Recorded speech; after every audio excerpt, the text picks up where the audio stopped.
esta afirmación, indicando que su nombramiento fue realizado por el Contralor General anterior, el doctor Octavio Airaldi, en fecha 1 de noviembre de 2008, según Resolución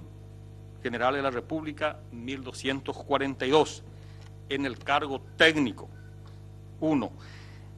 en carácter de jefa de equipo, cuya copia adjunto o se adjunta en el anexo que observamos. Por tanto, el nombramiento de la citada funcionaria se prueba con la resolución señalada y no fue ni la responsabilidad del señor o del licenciado Óscar Rubén Velázquez, consiguientemente no corresponde a la viabilidad de esta acusación sobre el punto.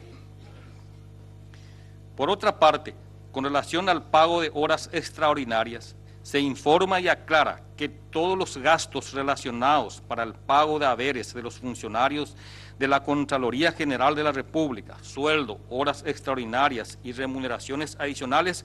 fueron abonados de acuerdo a las disposiciones que se encuentran enmarcadas en la Ley del Presupuesto General de Gasto de la Nación, su decreto reglamentario y demás disposiciones legales, resaltando con ello que se ha cumplido con el principio de legalidad administrativa. Este principio nos afirma que ningún gasto legítimo puede realizarse si no está incluido en la Ley del Presupuesto General de Gasto de la Nación. Que el rubro presupuestado horas extraordinarias fue utilizado por la Contraloría General de la República conforme a los preceptos establecidos en la citada disposición y de la misma forma como lo utilizan los diferentes organismos y entidades del Estado, Poder Ejecutivo, Poder Legislativo y Poder Judicial.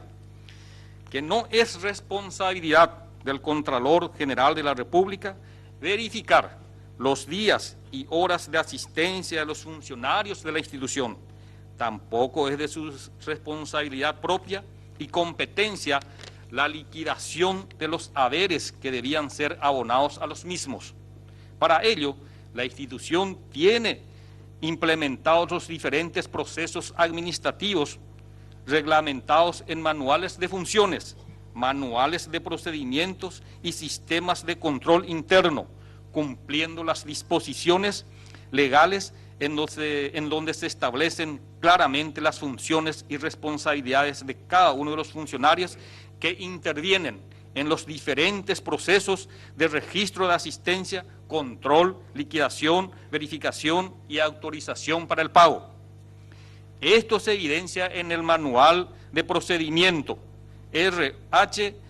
62.01, aplicable a la liquidación de pago de salarios a los funcionarios de la Contraloría.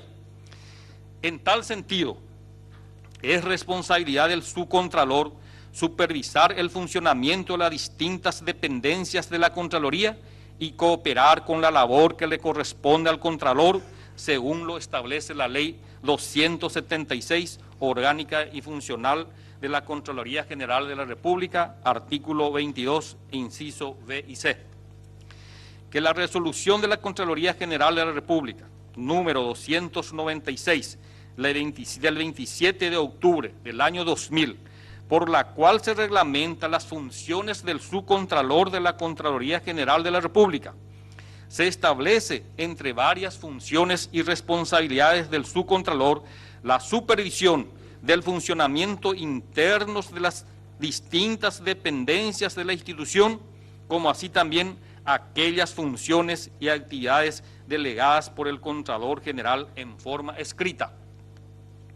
Que la resolución de la Contraloría General de la República, número 8, de fecha 24 de agosto de 2005, dispone que los documentos serán suscritos por el subcontralor general conforme al artículo 5 de la resolución de la Contraloría General de la República, número 296, del 27 de octubre de 2000, donde se establece los documentos que deben ser firmados previa verificación, entre los cuales se citan la planilla de sueldos, pago de horas extraordinarias, el pago de horas adicionales, viáticos, entre otros. A mayor énfasis y a los efectos de acreditar lo expuesto precedentemente, se transcribe textualmente el artículo 1 de la citada resolución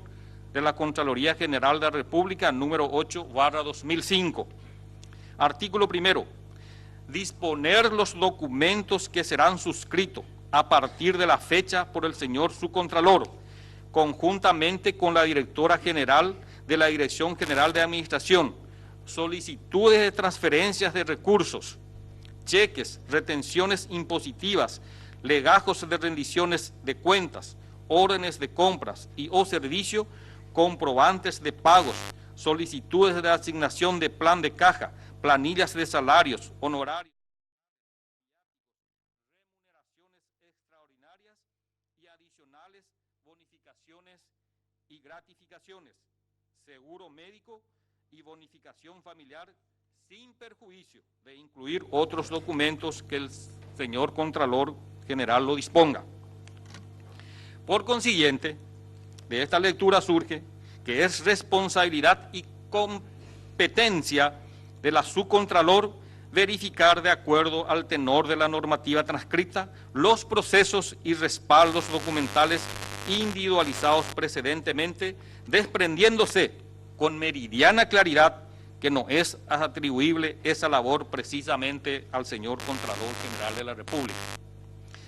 Que de acuerdo con estas normas y procedimientos enmarcados por la ley, la responsabilidad de verificar el funcionamiento interno de la institución recae en la subcontralora y también las funciones como el detalle de la liquidación de los haberes antes de su erogación, según constan las planillas y liquidaciones,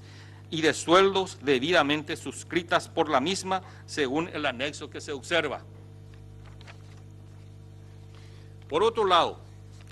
de confirmarse esta denuncia por la instancia correspondiente, la transgresión, delito o falta que pudiera haber sido cometida por la funcionaria Liz Paola Duarte Mesa es de su absoluta y exclusiva responsabilidad personal. Así lo establece el artículo número 106 de la Constitución Nacional y la Ley 276 orgánica de la Contraloría en su artículo 36 de la Ley 1626 de la Función Pública en su artículo número 57.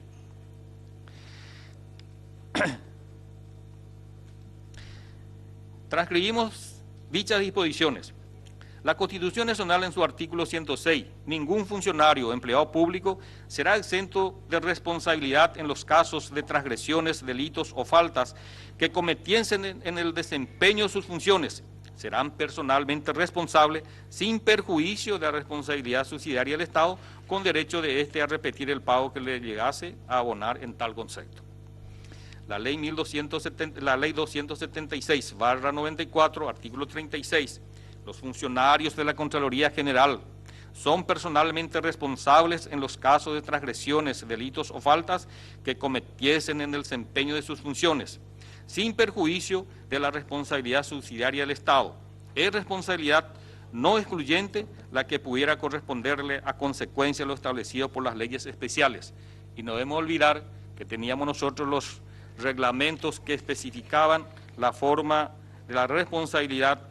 de la subcontralora, que debía establecer el mecanismo necesario para el pago en especial, en este caso de horas extraordinarias,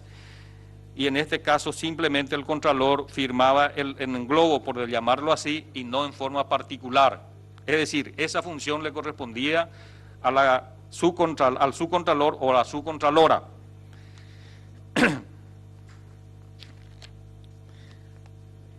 Desnaturalización de la función de la institución, cuestionamiento de la Cámara de Diputados.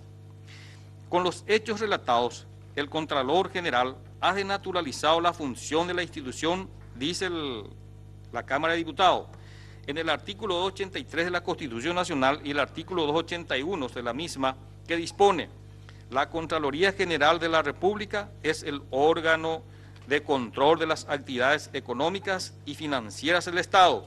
de los departamentos, de las municipalidades, en la forma determinada por esta Constitución, y por ley gozará de autonomía funcional y administrativa. Observamos acá que la función específica que le concede al Contralor lejos está de aquella función que le corresponde al subcontralor o a la subcontralora. Descargo. del Contralor General de la República. La Contraloría, entonces, durante el periodo de gestión de esta administración,